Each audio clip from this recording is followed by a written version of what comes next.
Hasi. Zeroaren ikerketa. Izakizunak ikertzeko begi hutsez ikusi ezin diren xehetasunak aztertu beharra dago.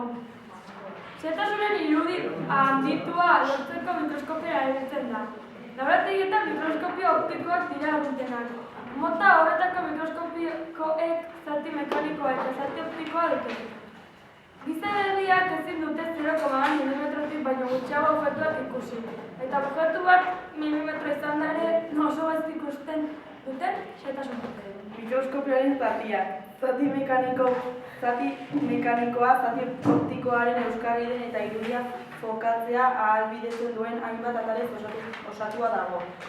Oina edo oinarria, mikroskopia eusten duen zatia, lagina argitzen duen argiturria. Dago bertan, besoa, zati optikoa eusten duen atala, latina, lagina jartzen deneko atala, argia pasatzen uzten duen zura dauka, errebolberra, objektiboak eusten duen zati bilakaria, tutua, goialdean okularra eta behaldean errebolberra eusten dituen atal zilindrikoa, zornogun makrometrikoa eta mikrometrikoa, irudia fokatzeko platina gora eta behera mugitzen duten gailuak. Makrometrikoak azkar fokatzea ahalbidetzen du eta mikrometrikoa zehatzago fokatzeko balio du. Zati optikoa, irudia handitzeko eta behatu nahi den lagina egoki argitzeko balio duten hainbat lentez osatua dago. Okularrak objektiboak proiektatutako irudia handiagotzen du, arruntenak 8,10 edo 15 handipenekoak dira. Objektiboak laginaren irudi handiagotua sortzen du eta okularrera proiektatzen du. Mikroskopikoek objektu bakarra edo alda daitezken hainbat objektibo izan ditzakete. Arruntenak 4, 10 edo 40 handipenekoak dira. Kondentsadoreak argiturriak sortutako izpiak kontzentratzen ditu. Lagina argitu dezaten, laginera hel daitekeen argi kantitatea erregulatzeko, gehiago edo gutxiago ireki daitekeen diafragma izeneko gailua du. Mikroskopioaren erabilera. Mikroskopioa lekuz aldatzea. Mikroskopioa alde batetik bestera eramatekoan ez okertzen da, eta eutsi gainetik esku batez eta besotik beste eskuaz. Jarri ezazu mikroskopioa gainazar lau eta erronkor baten gainean.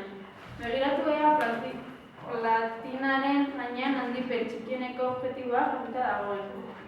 Prestakina ipini. Ipini platinaren gainean muntatu duzun prestakina.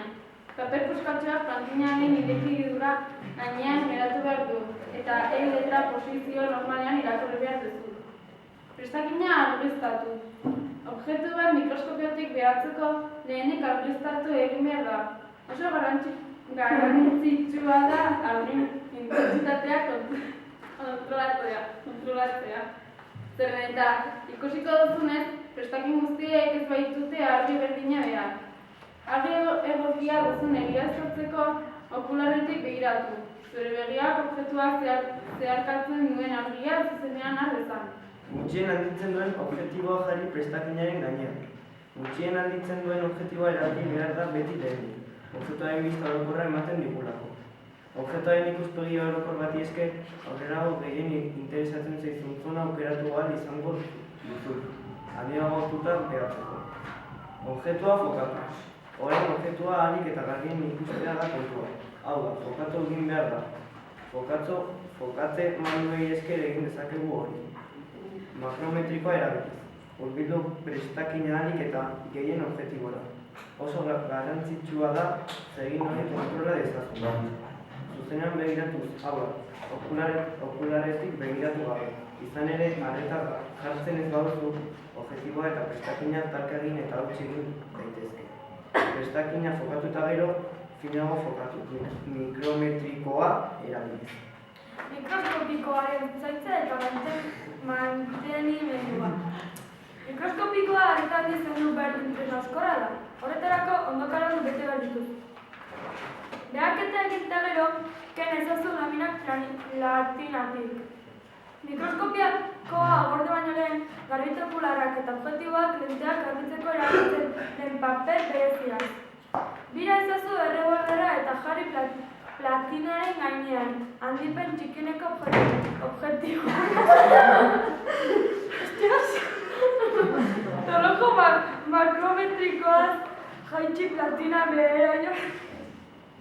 Eta ez dakini mikroskopioa hautsetik babestutako duen estalkia batez.